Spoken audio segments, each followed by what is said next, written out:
TB na tiba itakuwa ni shida, Afrika nzima ishakuwa. A few years ago, I had a cough that would not go away, and I took long without going for a test. By the time I was tested, the doctor found that I had TB. Taking medication for many months was hard, but I continued taking my medication each and every day.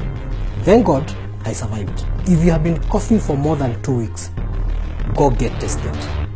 It could be TB. Wewe, mulika TB, ili tumalize TB. Imagine living in a Kenya with no TB. TB na tiba itakuwa ni shida, Afrika nzima ishakuwa ni msiba. Weka TB wewe utapata tiba, maisha yatakuwa wima.